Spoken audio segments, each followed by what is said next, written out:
My name is Arnaldo Wofferman of Master School Dances. One of the things that I did not talk about in the Master School Dances Performance 2.0 video that was frequently requested was psyching yourself up before the event. As DJs, you know, we're human. Sometimes we have really crappy days and we just go to an event, we're like, I don't want to do this. So how do you psych yourself up? Me personally, I do a couple of different things. I always try to psych myself up anyways before each homecoming season. So I'm always watching the gig logs and always shoot, you know, I know some of you hate the word gig, get over it. I always watch the gig logs that I did at school dances and remember the points that I really liked. And, you know, I kind of envision in my head, well, how is this going to sound, or how can I do this with the music that just came out? Or a lot of times, you know, I'll burn a CD of the really top 40 stuff right now, and I just, you know, while I'm driving in the car, I'm literally fist pumping, kind of hyping, you know, pretending that there's students in front of me. I'm not doing any of that. Okay, you're at about an 8.5, I need you at a 10. I'm not doing any of that in the car, but I'm literally doing the same routine that I would be doing at a school dance, just finding myself ways of getting really psyched up. Also helps talking to other people about it too. You know, obviously as a multi-op, I get a chance to just call up one of our DJs, like, yo, dude, I got this great idea. And he'll be like, oh, that's awesome, I got this idea. And we all get giddy like little schoolgirls, you know, talking about this. So we get ready to enter our homecoming or prom season just absolutely psyched.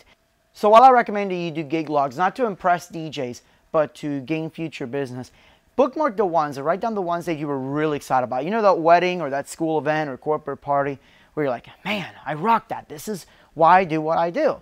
And before each individual season, just watch a compilation of those clips and it really helps out. But that doesn't always work. I'll give you an example. I was setting up for a prom.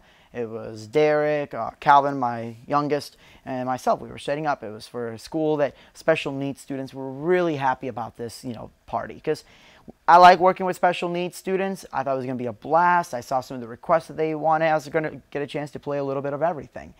And right before, I get a phone call from Monica with some really bad news. Just some crap that all went down, all happened at the same time. I needed to be there really to help take care of the situation. I couldn't. First of all, I was miles and miles and miles away, and I have a job that I have to do. So now here I am, kind of getting myself, you know, I'm psyched out now. You know, I was like, okay, I need to go take care of this, but I got this event that I have to do. Now, some of you may be like, you know, your wife should have waited to tell you about it. No, this couldn't have waited. This was one of those things that, yeah, you got to know about it. And just to give you an example, I tell my staff and my family, if somebody dies and I'm in the middle of an event, do not call me until after. Because I'm not Jesus. I can't go back and resurrect them. So please wait till after the event to tell me. This was a kind of emergency that I had to know about right away.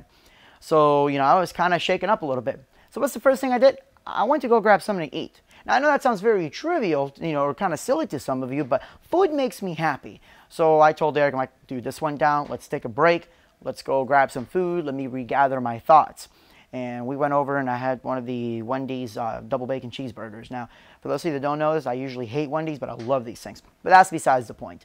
So while that was going on, you know, I just talked to him, you know, and I told him what was going on. And, you know, we just kind of talked it out and that helped out. And again, I know this sounds very common sense, like, talk to somebody about it. But it's even better if you can talk to a crew member about it.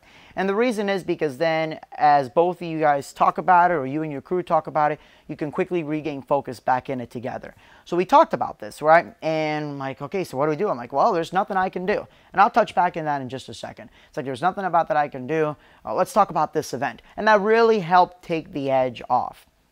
Same thing for weddings. You know, let's say, you know, you and your wife or fiance, significant other are, you know, having a fight, or, you know, there's a death in the family or something, and now you have to do this lovey-dovey type of event. Do not do it alone. And the reason is because as you're driving to the event, you may not, you know, you're going to want to try to think about the event and how great it's going to be, but instead you're going to think right back about your problems. It's really good to have somebody there to be able to just take that away from you, somebody to distract you. As DJs, where most of us are ADD or ADHD, look, a squirrel, and it's really good if we have somebody there to be able to kind of manipulate that and, you know, pull that away. So if you start talking about your problem again, your assistant can be like, hey, dude, you know, we're going to do this. This is going to be great. That really, really helps out. So the final thing really comes down to the nitty-gritty bit part of it, and that is suck it up. And I know a lot of you are like, but I can, this and this happened. The reality is you signed up for a job or a career rather. that will not allow your personal emotions, your personal problems, your own personal drama to get in the middle of it.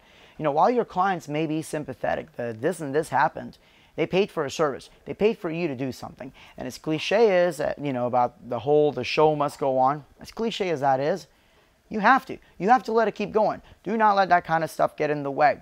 So in summary, how do you get psyched up before an event when all hell breaks loose?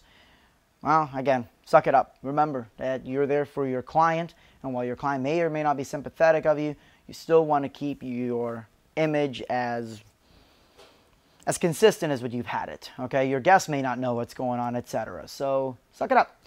Bring an assistant with you. Bring somebody that you trust, and not just with helping you set up, but somebody that you can trust emotionally, that you can actually talk to, and all that. And of course, if it's a physical thing, like maybe you're sick or something, dope up on medicine and do the event, because I've had to do that quite a few times. But we'll talk about that in a much later video. And obviously, always watch your videos of yourself of the best events you've done, and that really works out. Just listen to music that really, really gets you hyped up. And color psychology too.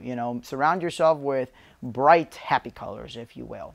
So again, my name is Ronaldo Hoffman of Master School Dances, your shrink for today. Thank you so much. Remember to subscribe, comment, like this video, etc. Good night. God bless. But wait, there's more. So as you know, my wife recently just went through back surgery. Up until prior, she's been the last, 3 years now, and 4 years since Labor Day, Memorial Day, in serious pain. And she, she could still do work, but she was just in pain while doing the work, and she still did it. Not because I'm a slave driver, because A, we needed the money, and we needed her expertise level, because not a lot of people can do everything that she can do. So keep an eye out. She's going to do a video real soon talking about how to deal with physical stress as well as the emotional stress that leads or stems from that physical stress. So keep an eye out. Video coming soon.